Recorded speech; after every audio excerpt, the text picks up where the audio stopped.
William Theo. And I'm Lay Liwag. Bringing you today's burning issues and the hottest news here on News Force.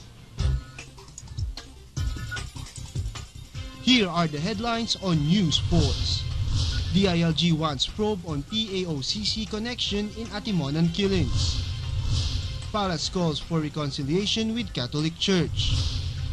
Comelec sees nothing wrong with Aquino's tour with LP candidates. Santiago intends to file case before the Supreme Court regarding cash gift issue. Philippines retains freedom ratings. Newly appointed AFP chief vows to pursue counter-insurgency plan. Obama pushes for tough gun control plan. And Die Hard director faces imprisonment. Fair and balanced news, comprehensive reports that take you to the heart of the action. This is News Force. The Philippine National Police are eyeing for a possible ambush and not shootout over the bloody Antimonan, Quezon incident. Here's Paul Ang with the report. Initial findings of the Philippine National Police showed there was a possible ambush, but no shootout had transpired in the bloody Antimonan, Quezon incident that left 13 people dead. Angle of ambush was brought up after the PNP found out that there was a deliberate effort to make the crime scene look like a site of shootout or gun battle due to the excessive force used on the victims. Investigation of the PNP fact-finding committee also showed that Vehicle 1 caught 174 entry bullet holes and Vehicle 2 with 45 holes, while 11 victims were shot in the head. On the other hand, members of the armed forces of the Philippines currently facing intrigues asserted that individuals inside the vehicles shot gunfires first, further adding the checkpoint conducted was legitimate. Legal counsel of the AFP Special Actions Team, Attorney Crisanto Buela, said, according to the affidavits submitted by his clients, the checkpoint was legitimate and approved to assist members of the PNP. According to the affidavits that they submitted, it was the person inside the vehicle who fired. Meanwhile, Calabarzon Regional Director James Melad defended the checkpoint was also conducted to track down illegal syndicate and gun-for-hire groups during the observance of the election period. Meron tayong mga targets, criminal elements, doing criminal activities. And especially during this period of our preparation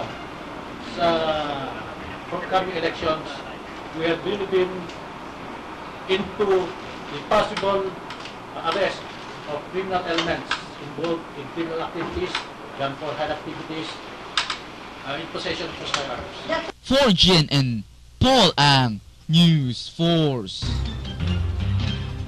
Interior and Local Government Secretary Manuel Mar Rojas II wants to expand investigation over the involvement of the Presidential Anti-Organized Crime Commission, or PAOCC, on the alleged shootout in Antimonan, Quezon that led to the death of 13 people. According to Rojas, in spite of the PAOCC's approval of the so-called Coplan Armado, the agencies will still be responsible on their move.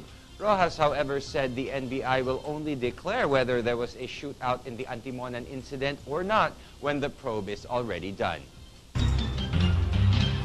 President Benigno Aquino III on Wednesday ordered maximum tolerance in dealing with suspended Cebu Governor Gwendolyn Garcia, who has refused to step down from her office since the 6-month suspension was implemented on December 19, 2012.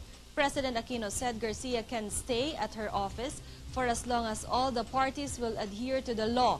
Aquino also reiterated that there is no standoff in Cebu province, even as the suspended governor continues to be defiant in the face of Aquino's order to give way to Vice Governor Agnes Magpale.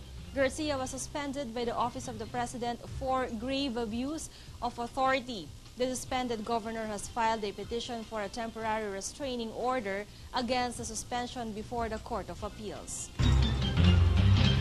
Malacanang maintained on Wednesday that the government is serious with its intent and efforts to reconcile with the leaders of the Catholic Church after the dispute over the controversial Reproductive Health or RH law. Presidential Communications Operations Office Secretary Herminio Coloma said the divisiveness should end now, especially that the measure aims to help people plan their families. Coloma noted most people are in favor of the RH law, that it should not disrupt relations between the church and the government. The PCOO Secretary added the Aquino administration wants to work with the Catholic Church on other activities in helping the Filipinos.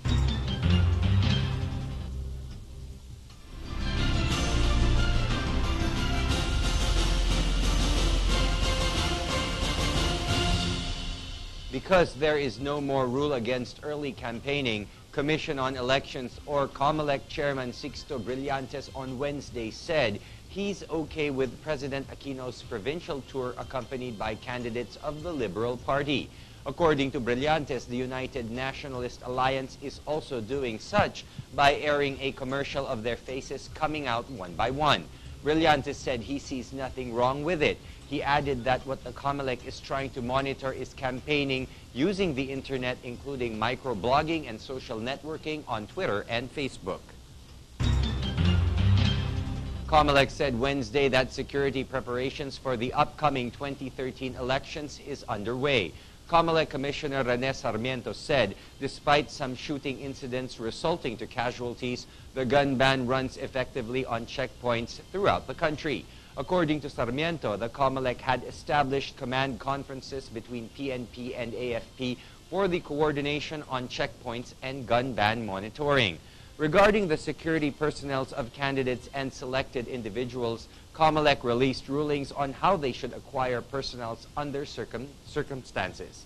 COMELEC also held meetings on security measures with PNP and AFP regarding private armed groups to avoid electoral violence. Maganda po ang epekto ng ating checkpoints throughout the country. May mga nahuli na may dalang baril o walang gun exemption. So may mga ilang lumaban at nagkaputukan at may namatay sa mga offenders ng gun ban and violators of these checkpoints.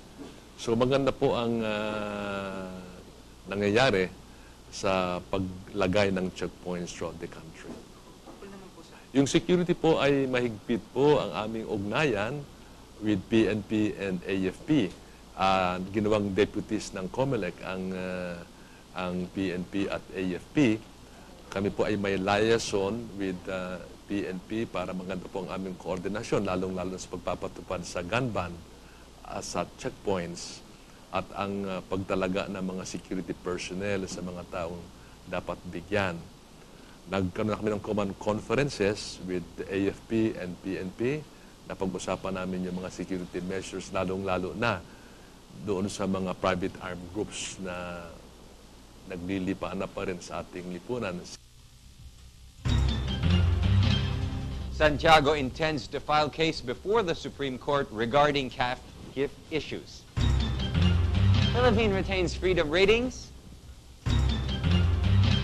Stay tuned for these stories and more reports when News Force returns.